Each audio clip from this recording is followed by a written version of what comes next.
District 2020లో ఈరోజు విశాఖపట్నంలో ఉన్న ఒక 7 క్లబ్స్ విజన్ ఎయిడ్ వాళ్ళతో సహకారంతో ఒక 30 విజువలీ ఛాలెంజ్డ్ పబ్లిక్ కి ఈరోజు మనం క్లాసెస్ ఇవ్వడం జరిగింది. అది ఆర్టిఫిషియల్లీ ఇంటెలిజెంట్ స్మార్ట్ క్లాసెస్ అనమాట. దాని మూలంగా ఏమవుతుందంటే ఇప్పటి వరకు ఏదైతే డిపెండెంట్ గా వాళ్ళు ఉన్నారో లైఫ్ లో కొంచెం ఇండిపెండెంట్ గా మారడానికి అవకాశం ఉంటుంది. వాళ్ళు ఎదురుగా ఉన్న ఆబ్జెక్ట్స్ కానీ ఎదురుగా ఉన్న మనుషులు కానీ వాళ్ళు చదవాలనుకున్న సబ్జెక్ట్ కానీ కంప్యూటర్ లో కానీ పుస్తకంలో కానీ ఒక 74 లాంగ్వేజెస్ వరకు కూడా ఈ ఆర్టిఫిషియల్ ఇంటెలిజెన్స్ స్మార్ట్ క్లాసెస్ చేస్తాయి.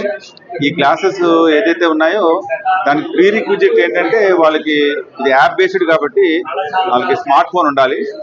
ఆటోమేటిక్ గా దీన్ని ఒక 2 years వరకు దీన్ని మనం వాడుకోవడానికి